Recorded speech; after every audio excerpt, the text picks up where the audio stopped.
सभी विद्यार्थियों को नमस्कार।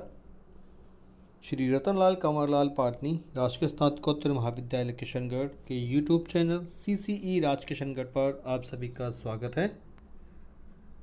डियर स्टूडेंट्स, मेरा नाम महेंद्र कुमार वर्मा, सहायक आचार्य व्यावसायिक प्रशासन विभाग, बीकॉम पार्ट फर्स्ट के paper first principle of management प्रबंध के सिद्धांत के अंतर्गत आज जो हमारा व्याख्यान है वो है निर्देशन का महत्व, यानी कि इम्पोर्टेंस ऑफ डायरेक्टिंग। स्टूडेंट, जैसा कि आप जानते हैं कि प्रबंध दूसरों से कार्य करवाने की कला है। दूसरों से कार्य करवाने के लिए प्रबंधक को निर्देशन का कार्य करना होता है। इस महत्वपूर्ण कार्य को संपन्न किए बिना प्रबंध का अस्तित्व ही खतरे में पड़ जाएगा। प्रबंधक के इस कार्य की सफलता पर ही अन्य कार्यों की सफलता निर्भर करती है, क्योंकि यह कार्य अन्य सभी कार्यों में परस्पर संबंध स्थापित करता है तथा संस्था की सफलता को निर्धारित करता है।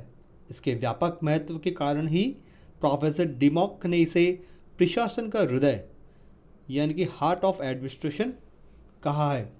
निर्देशन कार्य के व्यापक महत्व का हम इस वीडियो लेक्चर में अध्ययन कर रहे हैं। तो इसके निर्देशन के महत्व के अंतर्गत जो सबसे पहला बिंदु है वो है कार्यों का निष्पादन करने के लिए। स्टूडेंट, संस्था के प्रत्येक कार्य के निष्पादन के लिए निर्देशन कार्य को करना होता है। यह वह आधारभूत कार्य है जिससे अन्य सभी कार्यों को आसानी से पूरा किया जा सकता है। प्रसिद्ध विद्वान थियो हैमन ने लिखा है कि जब तक कार गियर में डालकर एक्सीलेटर दबाया नहीं जाता तब तक कुछ भी संभव नहीं है। ठीक उसी प्रकार निर्देश जारी किए बिना तथा अधीनस्थों के मार्गदर्शन एवं पर्यवेक्षण के बिना कुछ भी नहीं अथवा बहुत कम कार्य पूरे किए जा सकते हैं। इसी कड़ी में कुंज तथा ओडोनेल ने भी निर्देशन के महत्व को स्पष्ट करते हुए ऐसा ही लिखा है कि निर्देशन का कार्य निष्पादन से गहरा संबंध है।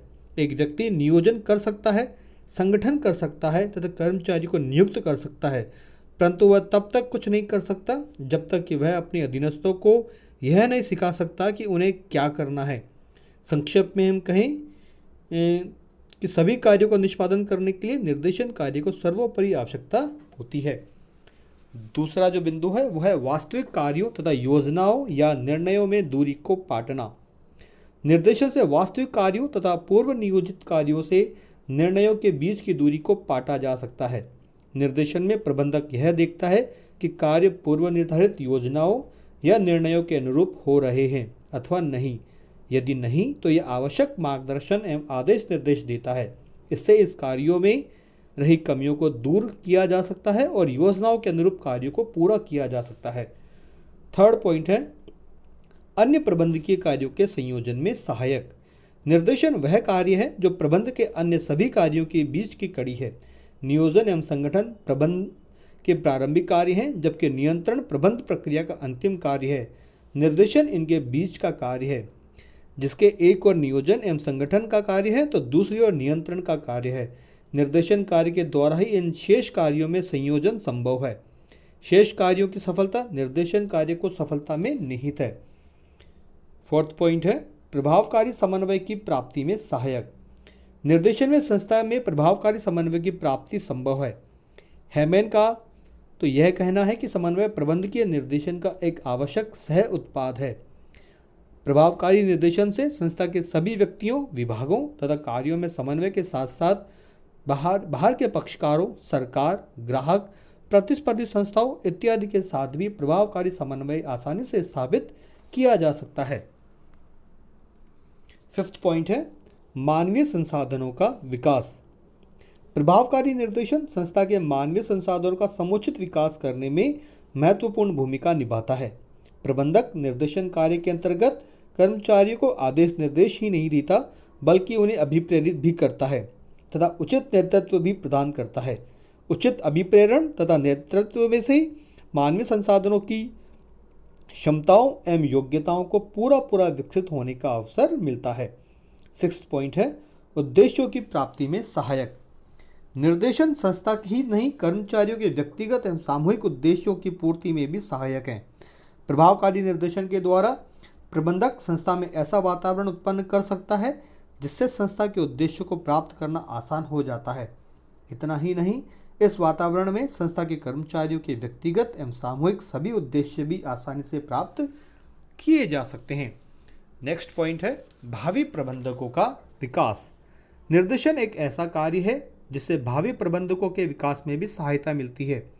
अतः प्रबंधक अपने अधीनस्थों को आदेश निर्देश देते हैं, अभिप्रेरित करते हैं या नेतृत्व प्रदान करते हैं, तो वे सभी अधीनस्थ भी धीरे धीरे उस कला को सीखने लगते हैं। अधीनस्थ धीरे धीरे यह भी जानने लगते हैं कि कार्य किस प्रकार करवाए जाते हैं। इसके फलस्वरूप भावी प्रबंधकों का स्वतः ही विकास होने लगता है। 8वां पॉइंट है परिवर्तनों के प्रबंध में सुविधा। यह एक सामान्य सत्य है कि सभी व्यक्ति सामान्यतः परिवर्तनों का विरोध करते हैं।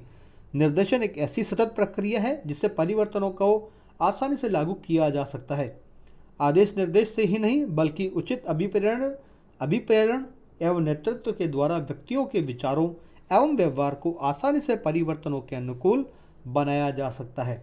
इसके परिणाम स्वरूप वे सभी परिवर्तनों को स्वीकार ही नहीं करते बल्कि परिवर्तनों में रुचि भी लेने लगते हैं। 9वां पॉइंट है सामूहिक कार्यों की सफलता में सहायक। सभी सामूहिक कार्यों की सफलता के लिए निर्देशन आवश्यक है। दुनिया में जहां कहीं भी 2 या अधिक व्यक्ति मिलकर कार्य करते हैं, निर्देशन की आवश्यकता होती है। निर्देशन के बिना सामूहिक कार्यों में सफलता प्राप्त करना कठिन ही नहीं बल्कि असंभव भी है। अतः निर्देशन एक सार्वभौमिक कार्य है जिसकी सभी सामूहिक प्रयासों या संगठनों में आवश्यकता होती है। छोटे बड़े सामाजिक, राजनीतिक, धार्मिक, व्यावसायिक सभी प्रकार के संगठनों में निर्देशन एक महत्वपूर्ण कार्य है। 10वां और लास्ट पॉइंट है व्यावसायिक संस्था की सफलता के लिए आवश्यक। डियर स्टूडेंट्स, निर्देशन कार्य प्रत्येक व्यावसायिक संस्था की सफलता के लिए आवश्यक कार्य है। इसकी सहायता से ही संस्था की नाव व्यावसायिक भवसागर को पार कर पाती है। दूसरे शब्दों में अगर हम कहें कि निर्देशन वह पतवार है जिसके सहारे व्यावसायिक नाव को सही दिशा प्रदान की जाती है। इसके सहारे ही व्यावसायिक योजनाओं एवं निर्णयों का क्रियान्वयन किया जाता है। इसी से संस्था के सभी संसाधनों का पूर्ण कुशलता के साथ उपयोग किया जा सकता है। तो आज के इस वीडियो में इतना ही। धन्यवाद।